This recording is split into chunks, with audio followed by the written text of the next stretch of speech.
Yeah, Silent Hill TDS, what's up? Yeah, come on. I.O.W. Sports Network, late night edition. Let's go. Come on. We about to raise the bar. Wild card mark. Everybody grab a seat, cause you know we about to spark. Late night sports talk. Modelo Le Cigar. Man, you don't wanna start. Wild card mark. We about to raise the bar. Wild card mark. Everybody grab a seat, cause you know we about to spark. Late night sports talk. Modelo Le Cigar. Man, you don't wanna start. Wild card mark. Hey. L Boogie with the hot flame, ashtray full of top names, little tree for your membrane. This the 9 hour time frame. I just snatched up a 6-pack, got my hands on a lid pack, whipping up a little batch of snacks. Yeah, man, I think I'm all set. Late night, can't sleep, go ahead and just tap in. Better grab you a cold one, and we about to get some laps in. Wild card on the microphone, he'll hit you with a couple flurries. Y'all need to just strap in for some entertainment sports commentary. We about to raise the bar. Wild card mark. Everybody grab a seat, cause you know we about to spark. Late night sports talk. Modelo Le Cigar. Man, you don't wanna start. Wild card mark. We about to raise the bar. Wild card mark. Everybody grab a seat, cause you know we about to spark. Late night sports talk. Modelo Le Cigar. Man, you don't wanna start. Wild card mark. Hey. Wild card mark. Wild card mark. I.O.W. Late night sports. Wild card mark. Wild card mark. I.O.W. Late night sports. Wild card mark. Wild card mark. I.O.W. Late night sports. Wild card mark. Wild card mark. I.O.W. Late night sports. Hey. Give me a second, let me light up real quick. Ladies and gentlemen, boys and girls, people of all ages, welcome to the I.O.W. Sports Late Night Hour Edition, hosted by Mr. Modelo himself. You already know the name by now. You know what I'm saying? Wild Card Mark. You already know the vibe. Pull up, let's go. We about to raise the bar. Wild Card Mark. Yo, yo, yo, yo, yo, yo, yo. What is up? What is up? What is up? Welcome to another episode of I.O.W. Sports Late Night Hour Edition. It's episode 302. And as always, that's the guy, that's my man, 40 Water, Silent Hill TDS. You see his name on the bottom of the screen. Please go on over to Hitchhikers on YouTube. Go show my guy some love. Thanks for the dope intro. Hey, I'm the Wild Card Moore. And if you see my face, you see my partner's face. That's my boy MJ from NJ. You did? And what's good, Mark? What's good? hey, you know MJ? You know my motto. You know our motto. We on the right side of 6 feet. Another great day to spend time with friends and loved ones, and another day to talk sports. So you know I ain't complaining, man. Man, how you doing, man? Everything good, bro? Yeah, family's doing well. Yeah, little man sleeping. yeah. We sitting on a couch right now.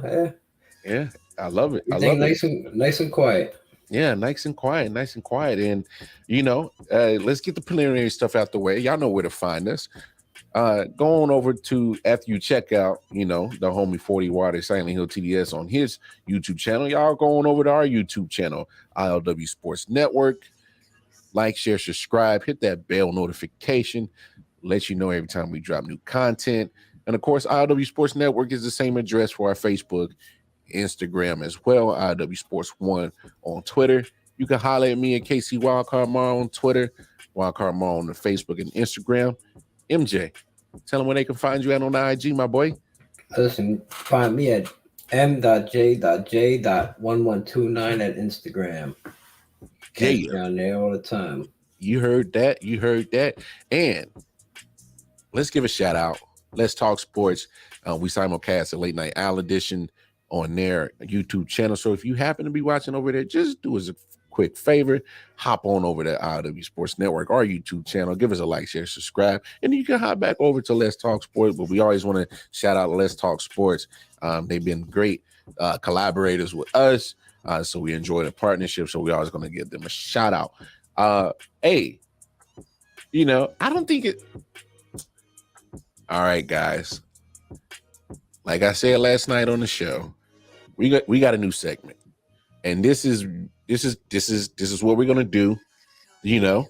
My man MJ says he got jerseys on top of jerseys on top of jerseys on top of jerseys. So we gonna see how many jerseys we gonna keep seeing from my guy. So and hey, the newest segment of the Late Night Owl Show, we got the official Jersey Boy MJ jersey reveal. Y'all ready? Y'all ain't ready. Yeah. Nah. Come on.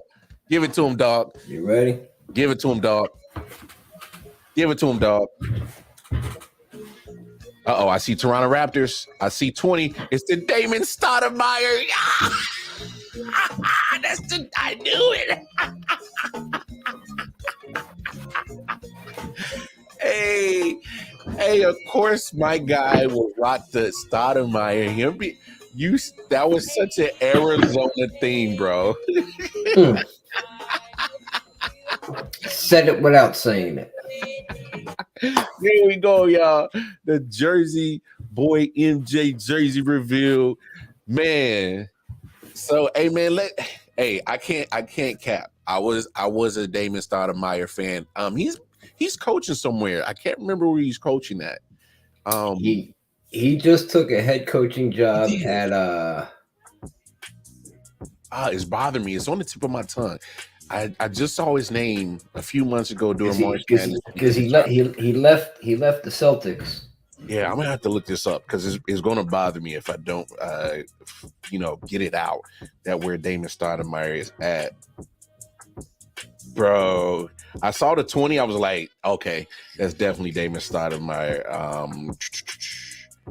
Where is he at? American. Is it American? American college. He with Georgia Tech. Okay. There you go. Job at Georgia Tech. Okay. Yeah. Damon Stoudemire was tough, man. He was tough. He was like, he wasn't the biggest of stature, but like he had the biggest of heart, man. They called him Mighty Mouse. Yeah, I remember that. They used to call him Mighty Mouse. Yeah, I remember that. Like he was, like almost one of those heartbeat type of players on your squad where he, wasn't the biggest, wasn't the flashiest, but damn it, he played with so much heart and played bigger than what he was. I think that's what got him to the league. Refused to take no for an answer. Like never used his size as a crutch. He used it as an advantage, man. Obviously you being a Stoudemire fan because he was a Wildcat. You saw a lot of Damon Stoudemire. So yeah, Yes, bro. I did. Yeah, man. Go ahead, speak on it. I know you're a big fan of Damon Stoudemire. Personally, he was one of my favorite players ever, period, whether it was pros in college. That's when I was like really getting into basketball. When he was in college. Like I saw Khalid Reeves. I don't know if you know who Khalid Reeves is. Khalid Reeves played with Steve Kerr in like the late 80s, early 90s. Okay. He was number 3. As you just heard, little hint. That's when I was just getting into basketball and following Damon Stoudemire in Arizona. I tried to play just like him, even though I didn't play organized ball. Yeah, I was on the shorter side, and always tried to emulate my game like him. Yeah, even though he was lefty, but I watched a lot of his film, a lot of his games, and I tried to be like him. He was one hell of a ball player. He wasn't your superstar, but once he was out there on the court, man, he could make things happen. Oh yeah, he was that guy for a while. No doubt. great facilitator. Had a pretty sweet jump shot. Oh yeah. You know, he was pretty good. I guess his equivalent, maybe not as good a shooter as this guy, but he would probably be almost like a Trey Young mode. Probably not as good as shooting as Trey Young is, but as in like stature and an ability to get inside to the cup, or get his mid range off, or You know who I was going to say? Who? Jalen Brunson. Okay. Both lefties, both kind of do the same thing. Brunson's a little bit better scorer than him, but Stoudemire had his runs where he put out some pretty good stats, a few years. That's a fair comparison. Yeah, that'd be that's actually a nice comparison. I think so. That's pretty dope. I like that. Hey man, y'all know what it is. It's Tuesday. Here we are, man. Taco Tuesday. We're getting closer to the end of this week, man. Let's just because it's always a good day, Cheers, man.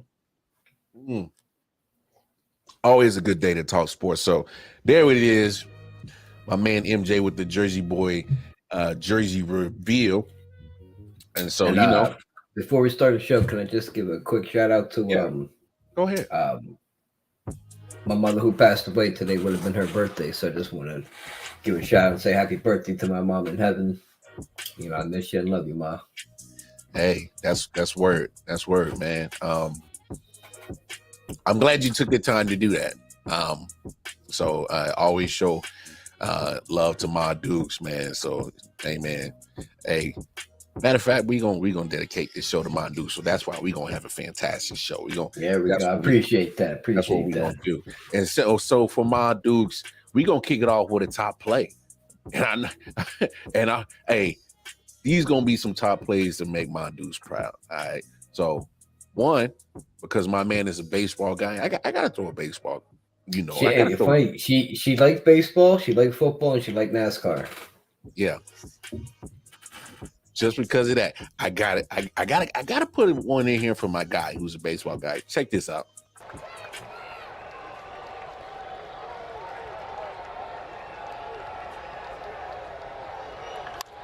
In the air, left field. Sawinski running out of room. Does he have it? Does he have it? He's got it. Oh my goodness. Wow, he sold us all. I'd like to report a robbery. Jack Sawinski steals a 3-run home run. Give the Dodgers the lead. He sure was. I had a feeling he was sitting on that slider, and he got one, put a good swing on it, and just robbed by Jack Sawinski. And then Jack scaring all of us. We couldn't tell from up here. Now see how that wall is a little bit higher in that spot right there?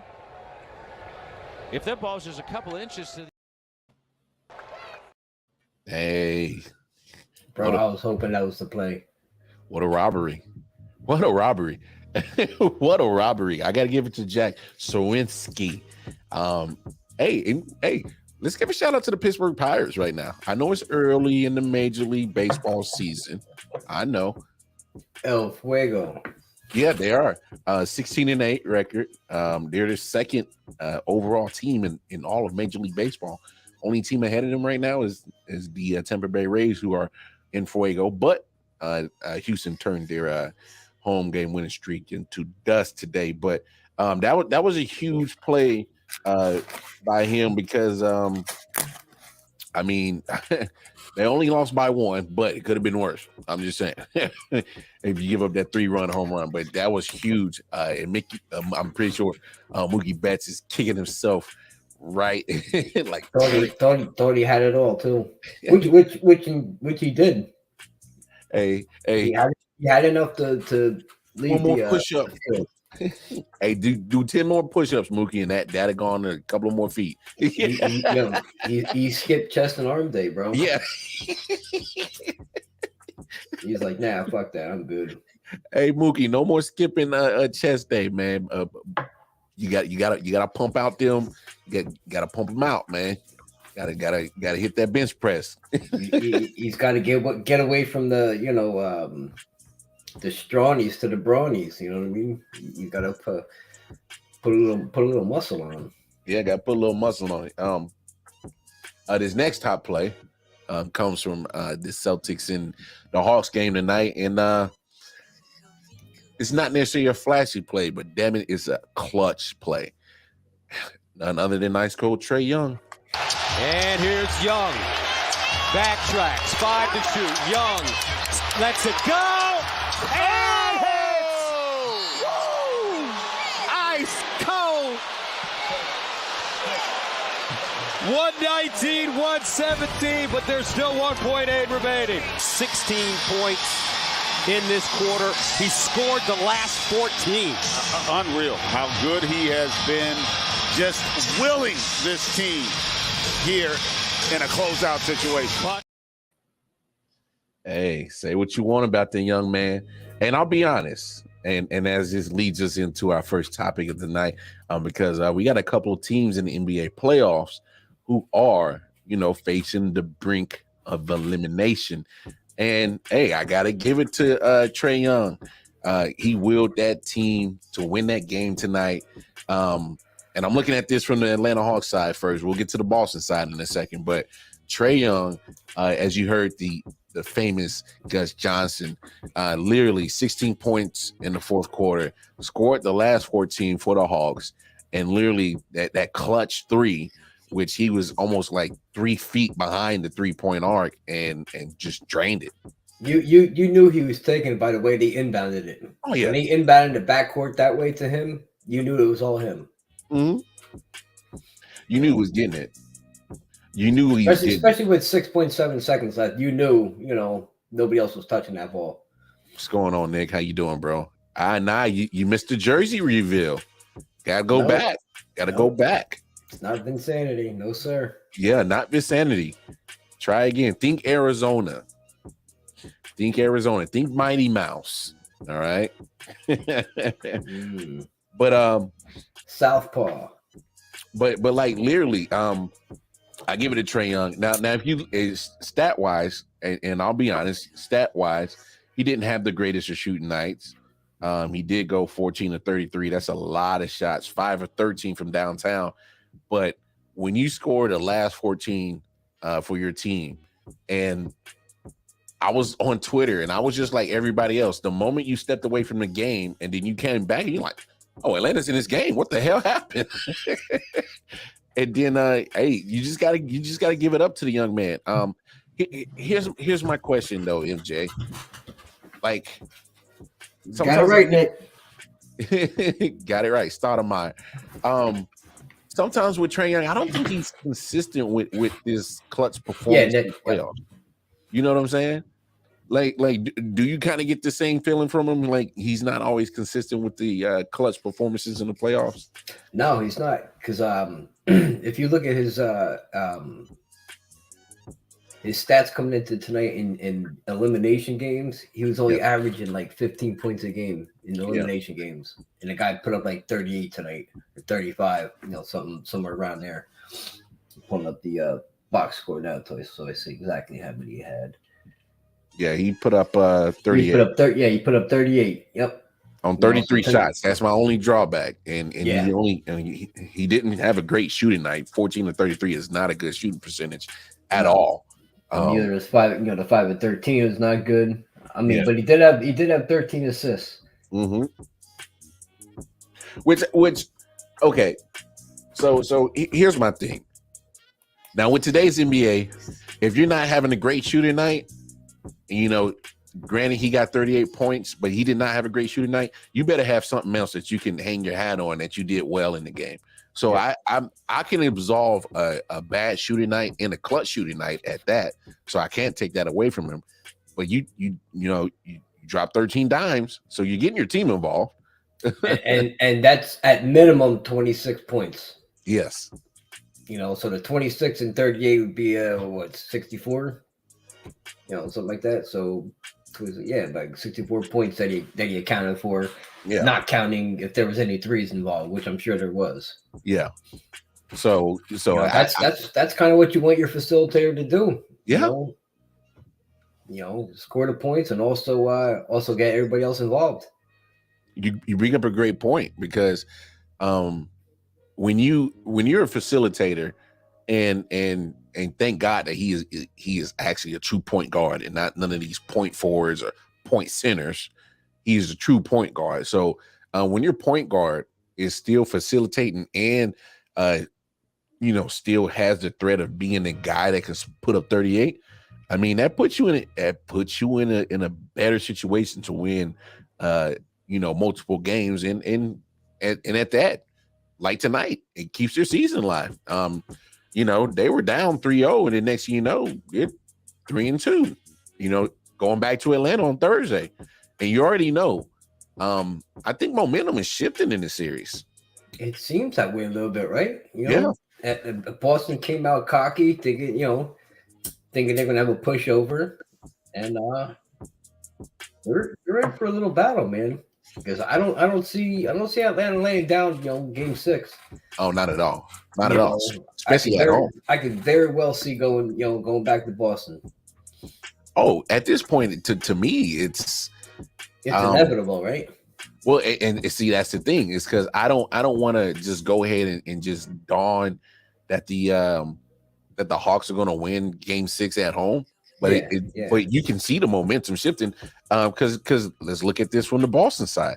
You had a chance to close this out at home in game 4, but then you come and then you had a chance to close it out tonight, and Jason Tatum decides to lay an egg. Anytime he only scores 19 points of 8 of 21 shooting, which of course isn't good shooting percentage at all. And look at the 3-point. I know. I just looked at it. I was like, oh damn, that's disgusting. that is horrible, bro. Horrible. You can't go 10% from 3-point. No. At any point in time, you can't do that. And especially, and I can understand if it was like another, like a bench player, even though you're not going to give a bench player 10 shots behind the arc unless that's his specialty. Unless he's like Kyle Korver. Yeah, Kyle Korver, yeah. Something like that. Yeah. Or JJ Redick, something like that. Yeah. Yep. But Jason Tatum is supposed to be one of their top. He's supposed to be their number 1 scoring option. And he's supposed to be a superstar, right? Yeah, that's what they're saying, like an up-and-coming superstar? I would put him on the brink of superstar. Okay. Because you watch a little bit more NBA than I do, so I'll take your word for that. Reason why I would put Jason Tatum on the brink of superstar is because he does he has performances where he's dropped 40 plus, 50 plus before, but he's here's a comparison. I will put him in the same level as Jimmy Butler.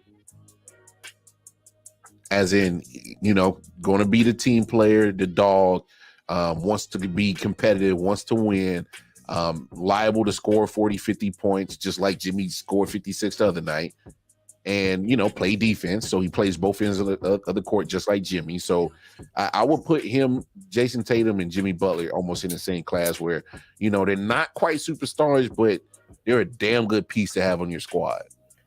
On offense, they are like the model of inconsistency. They're going to they're going to play defense, but when their offensive game is off, it is off, man. I feel you on that.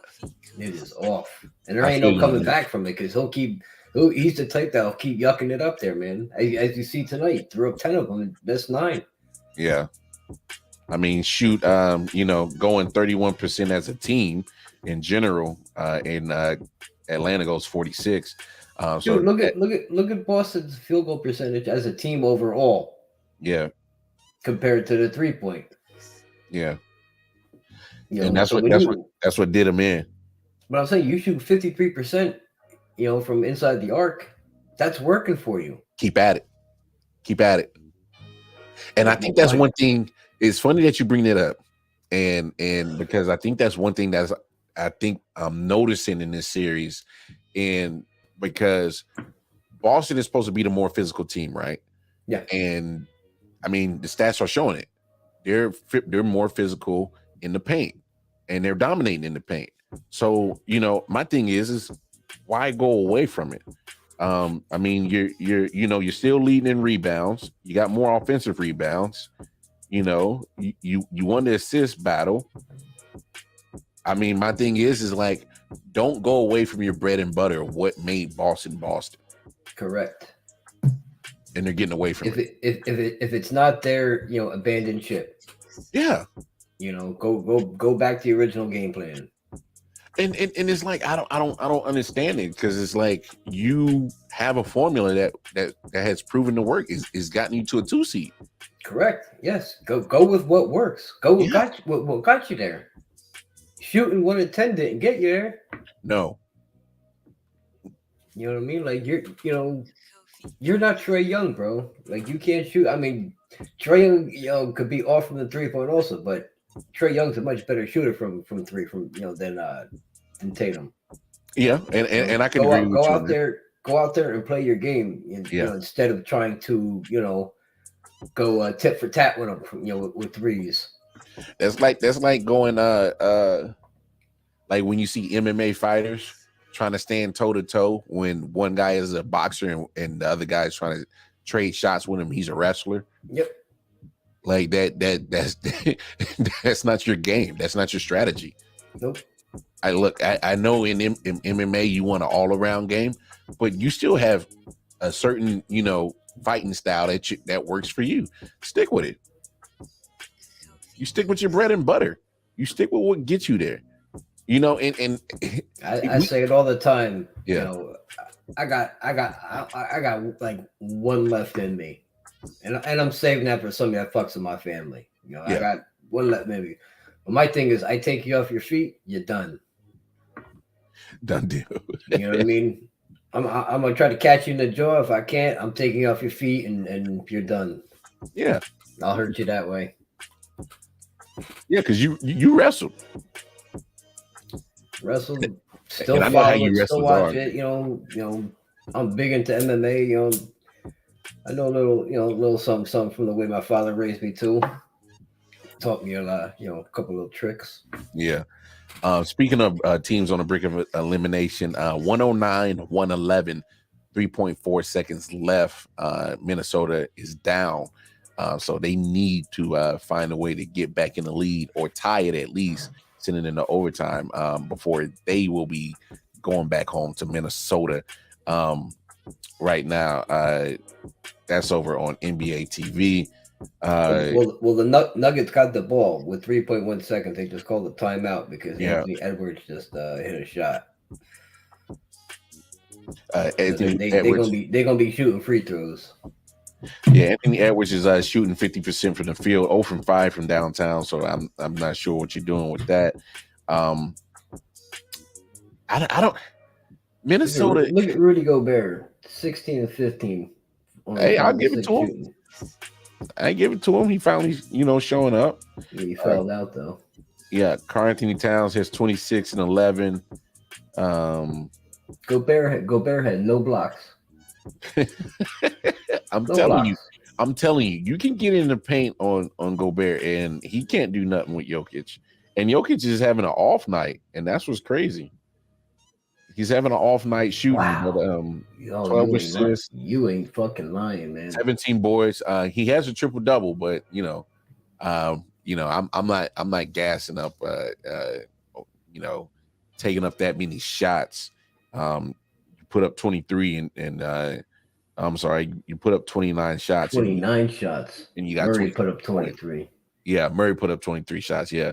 So that's a lot of shots in between the two of y'all. And you're still trying to fight off the Timberwolves. I mean, they're fighting. Still struggling. You're still struggling. Yeah. And it's funny that we're talking about the Nuggets still struggling, because I think I said going into the playoffs, like I think they got disappointment and letdown written all over them. They got disappointment and letdown written all over them, bro. Because you know who they're going to face next round. Mm-hmm. If they finish it off tonight, right. Jokic got the foul. He misses the first free throw. Oh, you missed it? 2.1 seconds. Yeah, missed the first one. Tighten up, Jokic. You're supposed to be MVP candidate.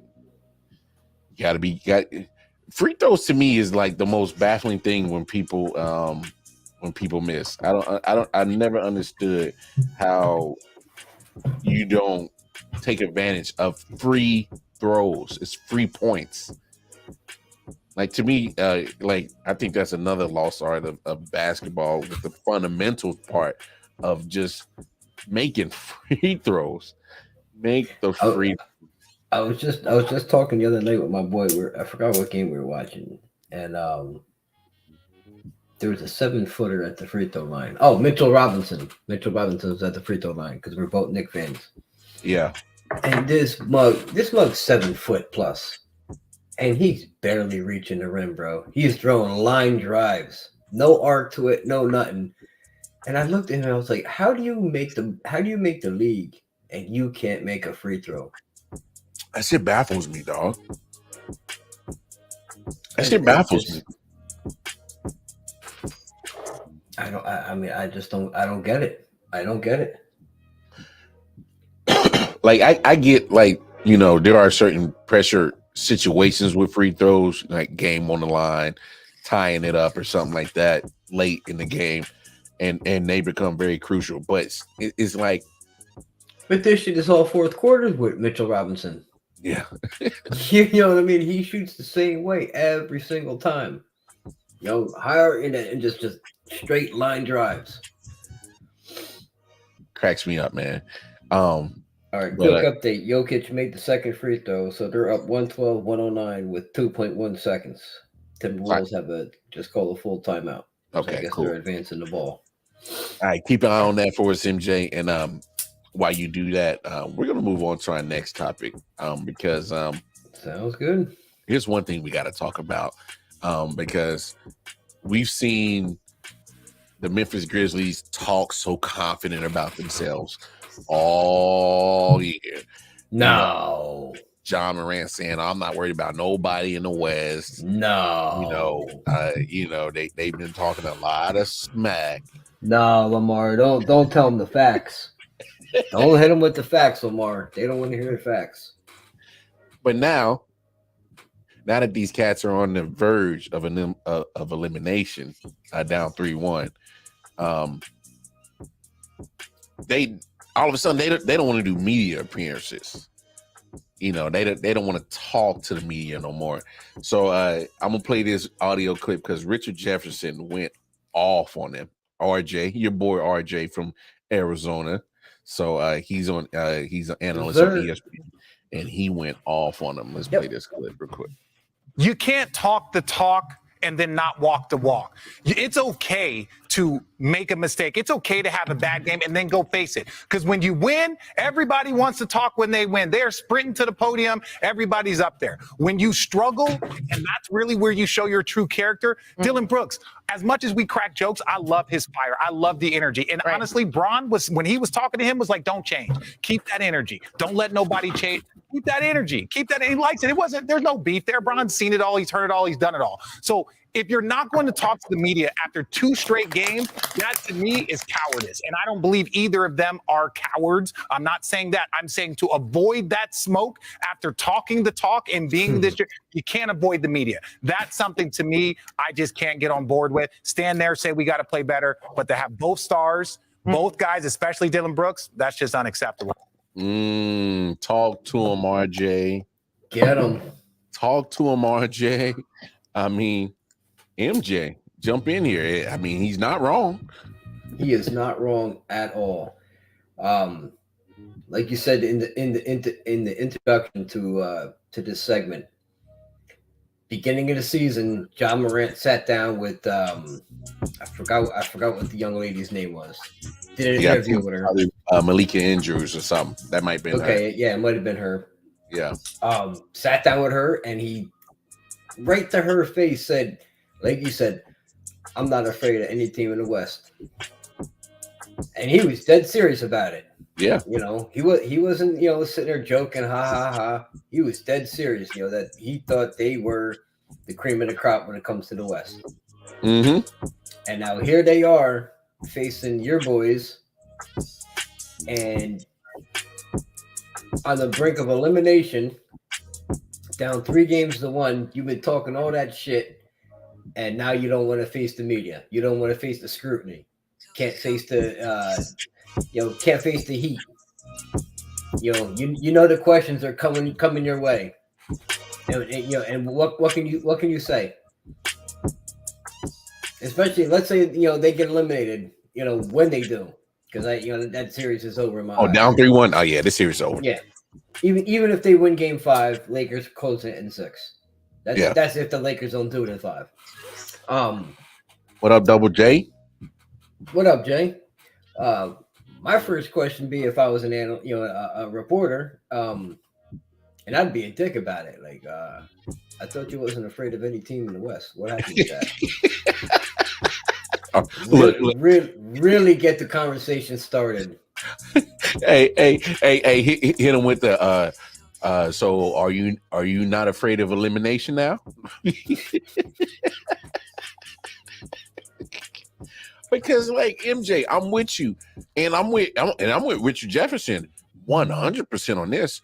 Y'all, Ja Morant, Dylan Brooks, y'all been chopping it up, talking all this shit. Yeah, tell them, Jay, that's some straight sucker shit.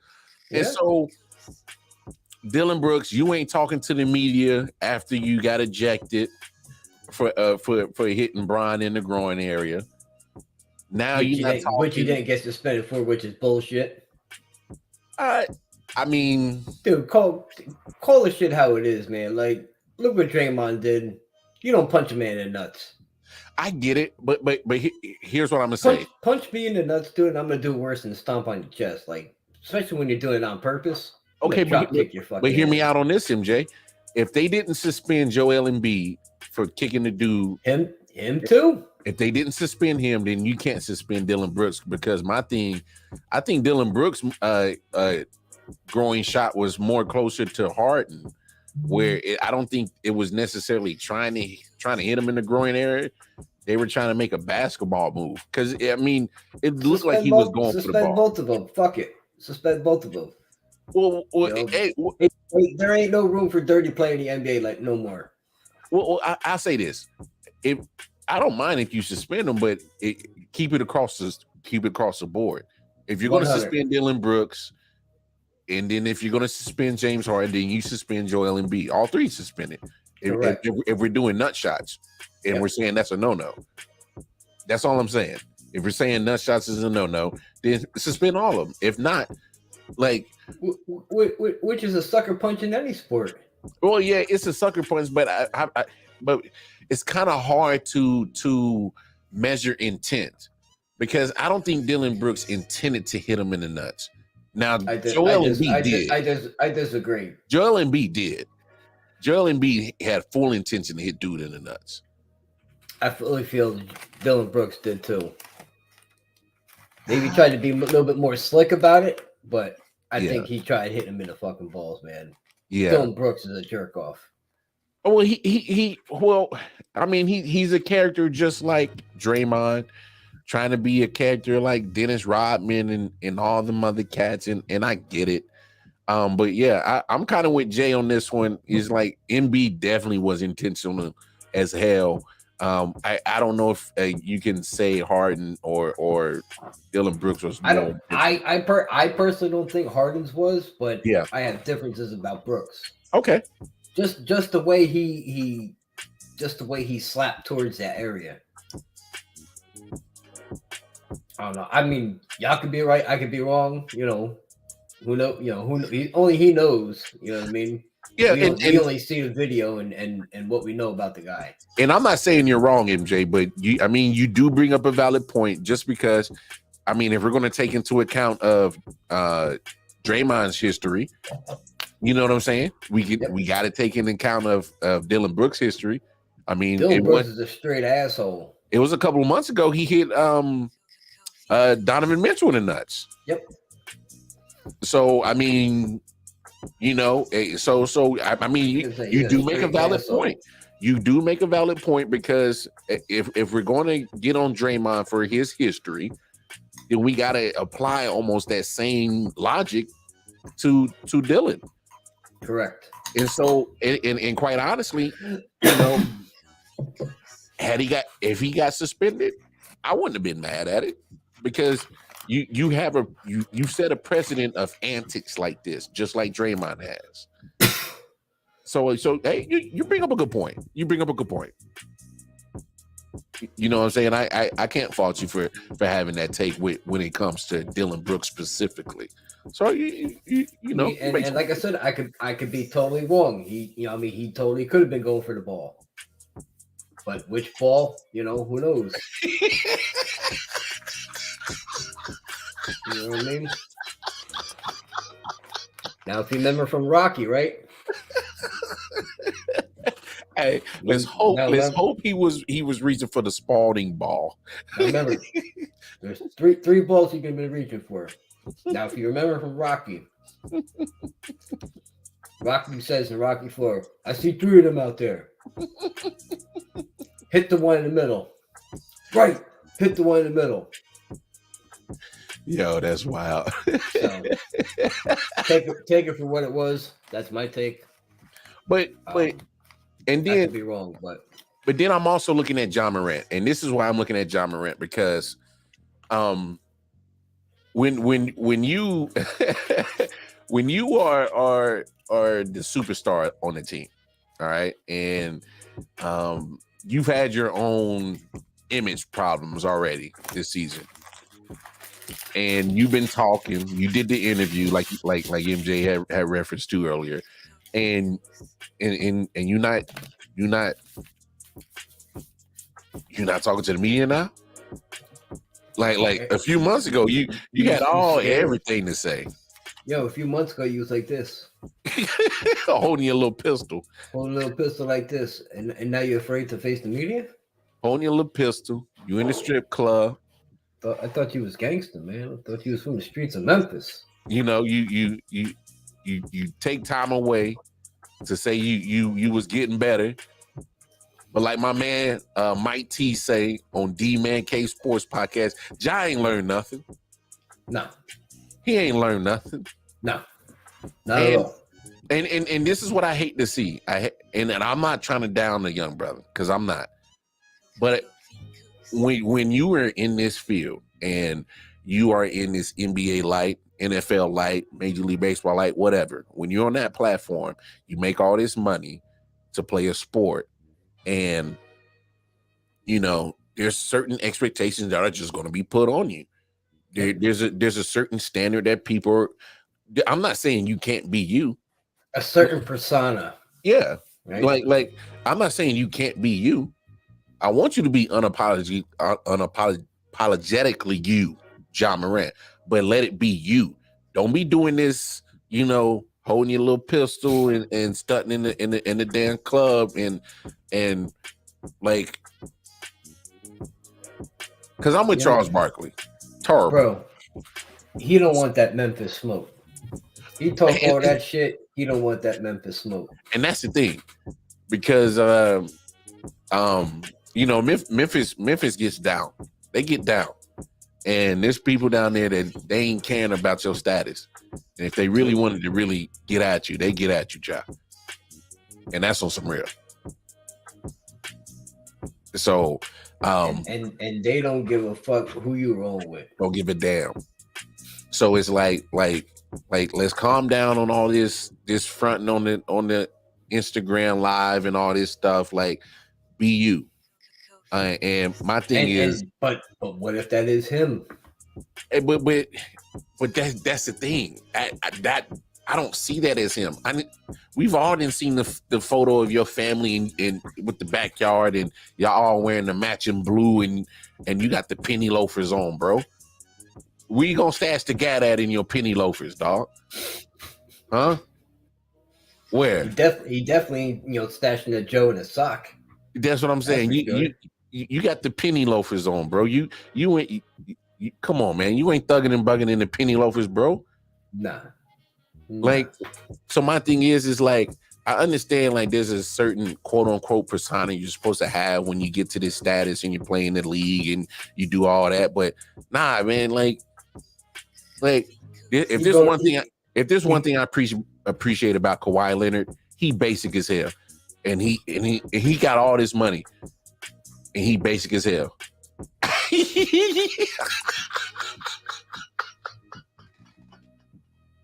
I don't know if you watch Power, Matt, but that is hilarious.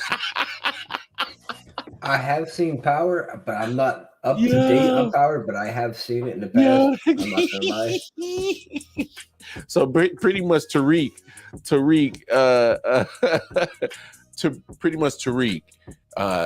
grew up privileged, but his dad grew up in the streets, and then all of a sudden he turns gangster all of a sudden. So that's what it is. I mean, it's just I mean, it's wild, bro. It's like stop doing the sucker shit, like my man Jay said. Shout out to Double J of the Man Cave Sports Podcast. Y'all make sure y'all tap in 613 Fate Productions over there on YouTube. They all over there, man. Yeah, man. It's trying to do big things. I appreciate that. That's like stuff, it's crazy, bro. It's like, come on, Jai. Like that's not you. And then now you're looking like a real sore loser when you don't show up for. And the crazy thing is you know, NFL, Major League Baseball, and NBA, like they make it mandatory. You got to talk to the media after the game. Like they make you available for the media. Thank you. So now, since you don't want to show up, you know, and just like RJ said, even if you just show up and just answer the questions, like Marshawn Lynch, like, you know, I'm just here so I don't get fined, or we got to play better. That's it. But my thing is like, be a man about it. Like you chirp, say that again. Be a man about it. When you chirp, when you winning, you got to be able to take the L and be able to swallow your pride when you lose. That's how the game go. Let me ask you a question more. Cats that you know in the streets, do they chirp? Move in silence. Thank you. Move in silence. Thank you. Like, okay, so I'm gonna say it like this. Kobe Bryant, Michael Jordan talk shit. They did, but you knew what they was bringing. You know what I'm saying? They was bringing that heat for real. You knew what they was bringing. Larry Bird talk shit. You knew what he was bringing, and he would tell you. He would tell you. He was like, "Listen here, you dumb sack of shit. I'm about to inbound it. They gonna inbound it to me right there in the corner. I'm gonna pump fake you, then I'm gonna spin out, and I'm gonna drop that bucket on your head, and you go do it." My man said, "I'm gonna drop 40 shooting lefty," and he do it. And my man was a righty. MJ and Kobe, if they said they was about to bust your ass, they was about to bust your ass. Pause. But it's like, come on, man. Like, my thing is when you talk and chirp like that, you not only do you got to back it up on a consistent basis, you got to be able to be a man and take the heat when you lose. So now all of a sudden you're on the brink of elimination now. Can't find you. Yep. Can't. They're not accessible. Hey man, we got to do the Hollywood. I can't hear you.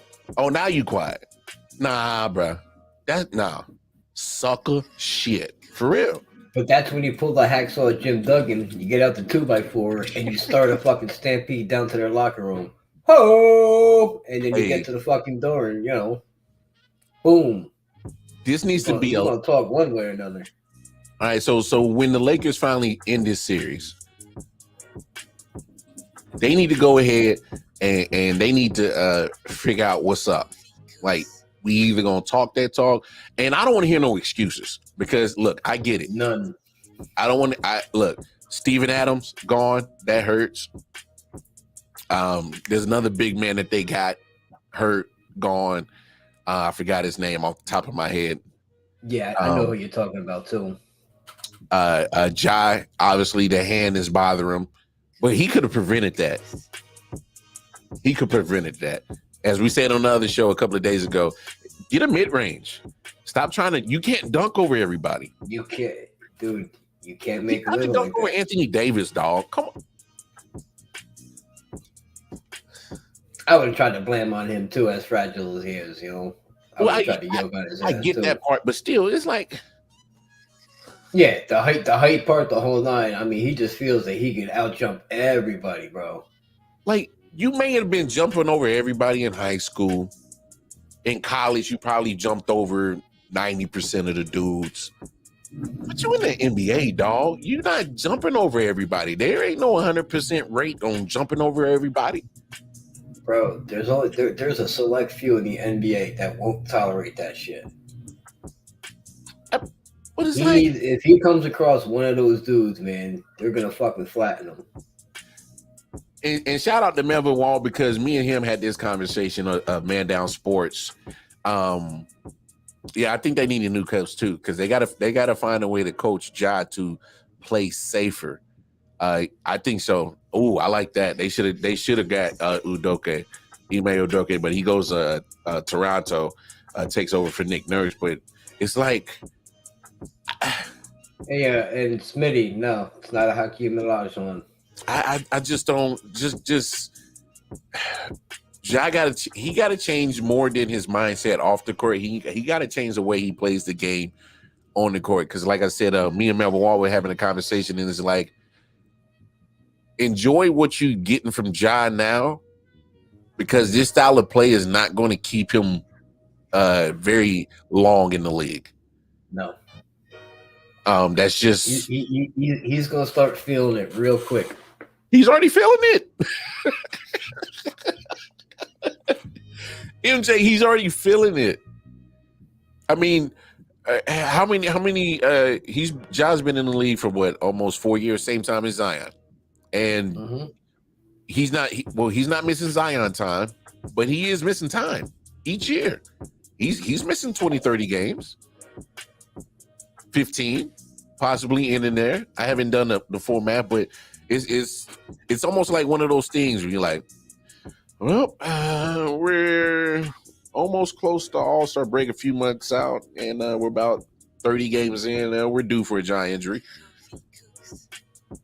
Yeah, we're getting closer to the end of the season, playoffs. We're due for a giant injury. I'm about to pull it up right now. Oh yeah, Udoka went to Houston. My bad. You right. Thank you, Jay. See, it's always glad to have homies that know sports that can always, correct your fuck ups. And yes, I do fuck up. Players fuck up, and that's it's a live show. It is what it is. Okay, you ready for his games played? Yeah, go ahead. 2019 and 20 as a rookie, he played 67. She said 67? 67. All right. The next year, 63. 63, not bad. The following year, 57. Okay. And this year, 61. Okay. You said so 61? my man is averaging about 63 games a year. Okay, so that's not bad. It's not terrible. Not terrible, bro. That's 19 a game. That's 19 a year. Well, but that's what I said. About 15 to 20 games a year. That's fucking horrible. I would say it's horrible if the Grizzlies would struggle and had a losing record without him. Because I don't know the full stat for sure, but they got a winning record without him, which is crazy. But still, bro, 19 games a year you're missing. Yeah, no, I hear you. You only played 82.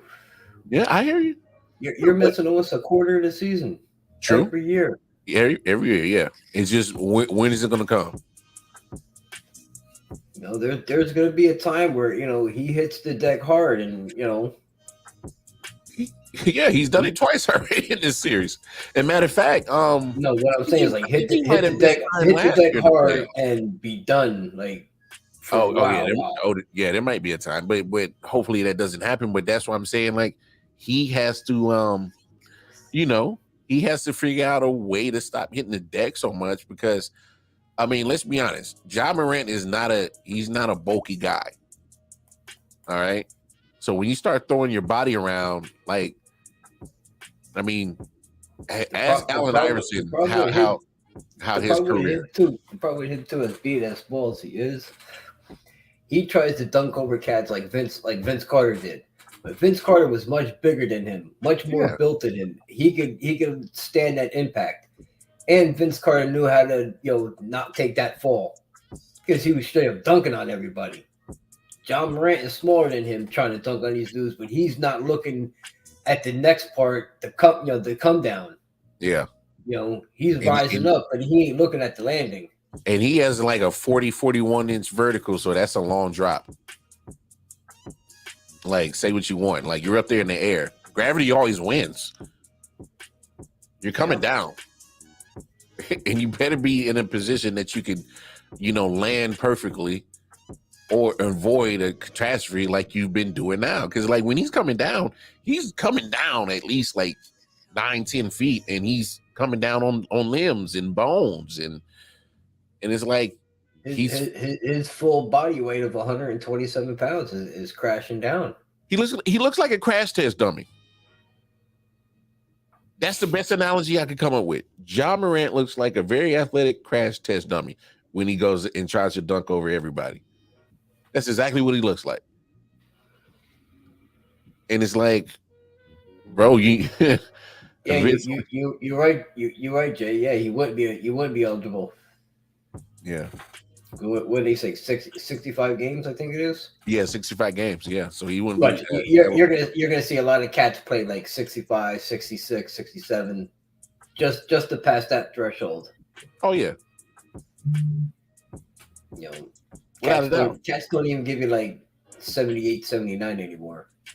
Come on, man. I hate to bring this up, but that's why I take into account a lot of 82 game seasons from here's Arias. A lot of 82 game seasons. Go check it out.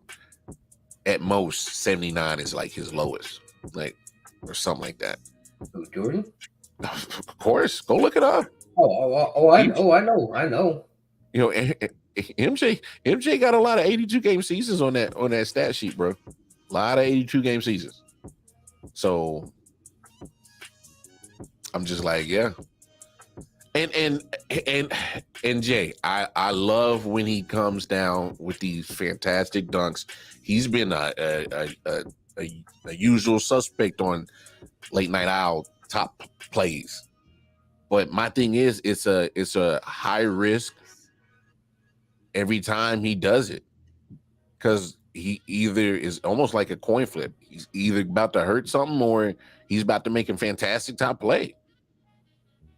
It's one of those Bruce Arians risking no biscuit type of things. Okay, I got Jordan's stats here. Yeah. He played 15 seasons. Yeah. How many times do you think he played 82? Probably, I'm going 8 or 9. 9.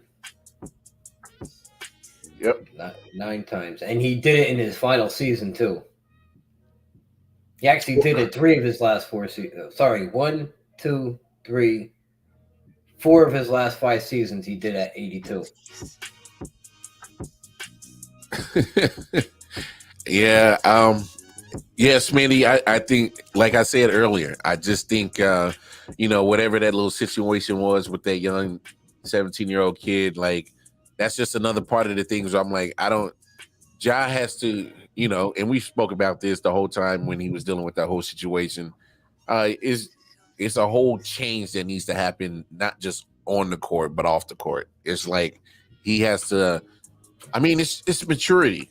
He's a young kid, and he has hey, Smith, hey, can I take this one for a second? Yeah, go ahead. Smitty, do you have, what are you, like 19 years old, right? 19, 20 years old? Do you have any kids? The answer is probably no. Y'all minors that y'all deserve an ass whooping some of these times. Y'all be mouthing off the way you do. You deserve to be bent over the knee and smacked on the fucking ass. Hey, yeah. So I don't condone on beating your kids, dude. But some of you minors that are in your fucking teenage years, you deserve to get Bro. fucking bitch slapped. That's being real. Hey, man. Hey, man. Now tell me I'm wrong, Lamar. Tell me you haven't seen kids out in public that are like in their teenage years mouthing off and like, yo, like, Hey, all I know is there is no way in hell that Mama and Papa was ever let me get away with any of this mess that I see some of these kids do. You talking about drop kicked? You talking about I'm here in this week, but I'm already in next week type situation? Yeah. Come on, man. Bro, my father was a detective. Hey, there was no talking back. Nah, bro. Like if he had to say it more than once, that was enough. Oh, there wasn't no saying it twice. There wasn't no saying it twice. If he got to repeat himself, bruh, come on, it's gonna be a problem, bruh. Yeah, man. Let's just say that parenting these days is a lot different. It's a whole lot different than when I was getting parented. I see some of these teenage kids talk to their parents, bro. Oh my goodness, man! Oh my goodness. Last time before we get out of here, did I get disciplined? What? Did I get disciplined? Are you serious? It wasn't no time out. How about getting punched in the back of the head and then kicked down the hallway because a gun got stolen from your father? Hey. Yeah, I did that. That's what happened to me. I threw a massive party real quick. I didn't realize the gun was missing for a week later when he came home. When he asked where his 38 was, I had no fucking clue. He said, don't come home without it. Well, I came home without it with the police. He's like, I got it, Jay. Because they know he's like, this is my son. I got it. Like, Jay. He's like, I got it. It's my son. Yeah. Dude, he slammed the door, punched me in the back of the head, kicked me down the hallway. Where's my gun? Where's my gun? Where's my gun? Bruh. Yeah, I took his ass whooping that night. I got stories of discipline. You know what I'm saying? Like that's just one right off the top of the head. Like, yeah, we got discipline. Hey, I'll say this. I was one of those kids that, man, I respected my parents, but trust me, fear of God, yes. I still to this day, I don't try my mama. I do not try to pull the gangster KC out of my mama nowadays, and I damn sure ain't gonna try my daddy. Listen, I was raised by a single father. I ain't doing it. Okay, I was raised by a single father. There was no raising my voice to him. There was no cursing at him, like I wasn't none of that. I wasn't able to curse in conversation with him until I was, basically like an adult. He's the only man that I ever allowed in my lifetime to ever yell at me. Things change. Like you can't parent like you do in some of the back in the days when we were growing up, and it happens, and it happens in sports. So like one of the traditions, in college football, the crowd comes storming the field and you take down the goalposts and do all that. So Southeastern Conference, the top dog of the NCAA football world, they're trying to put a stop to it. Since when's the SEC top dog? To do what? Forever? It seems that way. I'm saying, since when is SEC the top dog in college football? Oh. I started giggling. I'm like, forever? Yeah, they've been top dog for a minute, but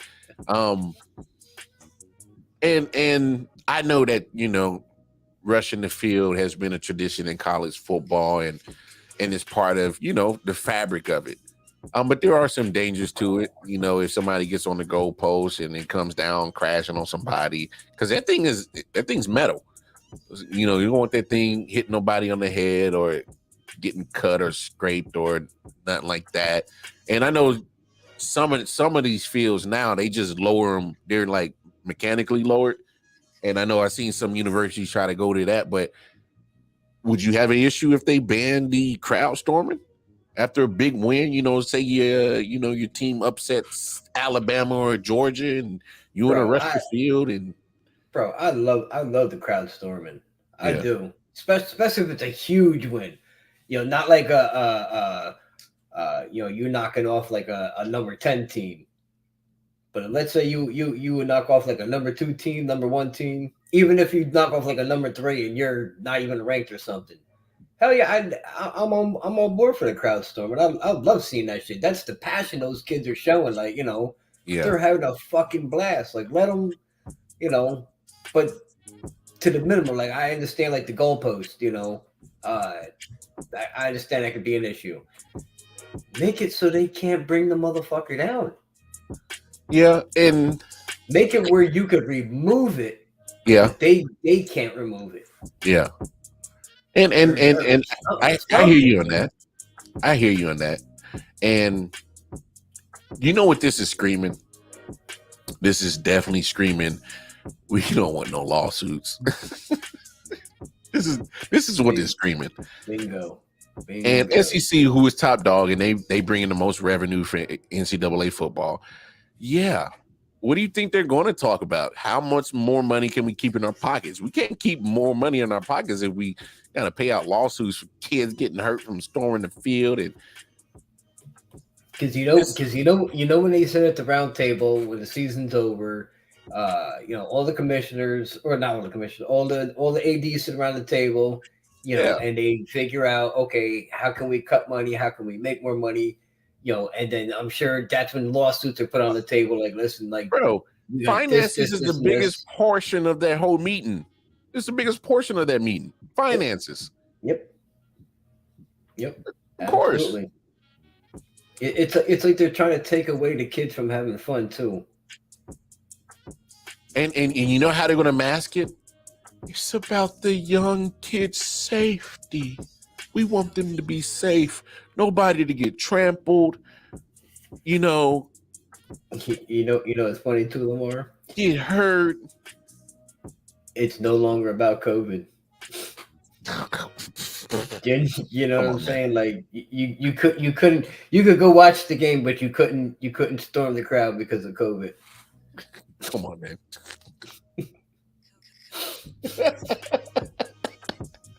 You could sit like one seat away from somebody. I'm just gonna laugh at that because you know that's funny as shit, right? Yeah, I mean the whole fucking thing was comical. It really was. But I mean, but here's why I think this is a bigger deal and why it needs to get talked about more. Because if SEC passes it and they're the top dog, trickle effect. You saw exactly where I was going with. It's domino. Then you're gonna see Big Ten do it. Who's the second dog? Then you'll see Pac-12 do it, or Pac-10, whatever they are now. Then you'll see Big 12 do it. With the ACC, they got Clemson and Florida State over there. Yep. So, and Clemson, who's one of the universities who has the motorized retractable goalposts, they'll be a front runner for this. Who does? Clemson. Clemson has one. Okay. Yeah, they got the retractable goalposts. They just lower them down after a big win. So I'm gonna have to check that out after the show. Yeah. So that they can't eject the goalpost. So that's a good idea. Yeah. So Clemson and trust me, they pretty much are the voice of ACC. So if they pretty much say it's a go after SEC does it, then ACC as a whole is going to go for it. So it's just going to be trickle down effect, and it's about saving money, keeping money. Don't let it fool y'all. It ain't about the safety of the kids. They're going to say that's what it's about. Kids are a far second cry when it comes to the NC2A. It's money and everything else. It's about the kids when something happens. That's it. It ain't ever about preventing nothing. Nope. So because my thing is, if they were such a preventative type of organization, then there's not a such thing as all these assaults that get reported, and not just by players, coaches, ADs, people in higher ups. So let's not act like, you know, y'all care about the students now. Just saying. And there's probably other assaults that's probably not even reported that y'all don't even know about. Yep. Never was and never will be. So I miss me with that shit. Miss me. I tell you what, NCAA, they are one of the most corrupt mafias, man, because they know how to cover some shit up. You know, they cover up things better than the NFL, bro. Man, I'm telling you, if there was ever a whistleblower that knows all the stuff that's under the rug, boy, you talking about mind blowing? Come on. What's up, Italy Jet? What up, Italy Jet? Man, shout out to Italy Jet, man. He's gonna be on our show tomorrow night. You know, we're gonna talk some sports, man. I know he's we didn't talk about it. I'll give him about 2 minutes of Aaron Rodgers talk. That's it. Italy Jet. That's it. After that, Nick ruined that for you. Yeah. Big time. I'm messing with you, Italy Jet, but shout out to Italy Jet, man. I can't wait for him to be on the show with us tomorrow night. I'd like to hear another person's perspective on it. Yeah. You know, where's he from? Where you from, Italy Jet? I can't remember where's Italy Jet from. He said 2 minutes is all I need. Where you from, Italy Jet? Where you at right now? I think you're in St. Louis. I think.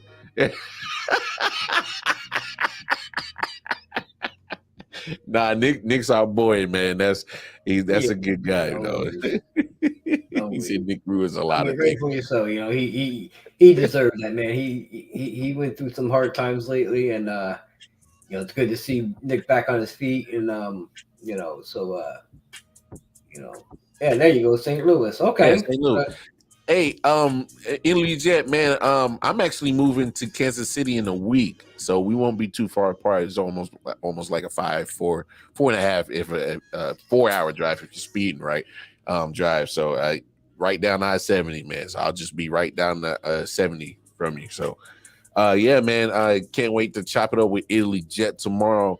And we're gonna have a dope show. I'll figure out what we're talking about. Hell, we'll just freestyle it and just we'll get it. You know, whatever. Yeah, we'll get it. Hey, but man, we gonna shut down shop.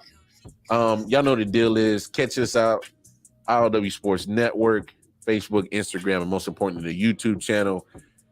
Where like, share, subscribe, and hit that bell notification, let you know every time we drop content. Shout out to Let's Talk Sports YouTube channel. So if you happen to be watching us over there, hey, just hop on over to I.O.W Sports Network YouTube channel. Give us a like, share, follow over there. And then, I.O.W Sports 1 on the Twitter. KC Wildcard Mar, if you want to chop it up with me personally on the Twitter. Wildcard Mar on Facebook and Instagram. And MJ, tell them where they can find you on the IG, my boy. On the IG, you can catch me at m.j.j.1129 at Instagram. I'll be on there more often lately. I'll be posting some sports content, very soon. Just getting back into things. Had some some issue been dealing with, but getting back into everything. So stay tuned because I will be posting a lot more. Bet that. Hey man, y'all know what the deal is. Y'all have yourselves a fantastic Wednesday. Get over that hump, and then come chop it up with us at 11 p.m. Eastern Standard Time. I'm the Wildcard Mar. That's my partner, MJ from NJ. We out. Sir. Peace and love.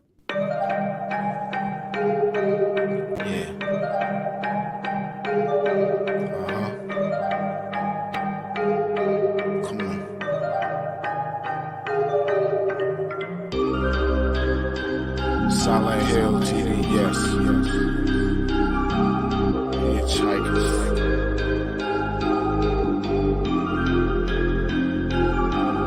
Yeah, smoking so much dope, I'm seeing traces. Visual lasers, load across the scene is dangerous, aggressive like behavior. Couple monsters for my neighbors, resisting human nature, persistently getting greater. Bloodshed like the Terminator. Fire up the green, I need it, increase the dopamine. Feel better, so I kill better. Doped up for cocaine. Boom.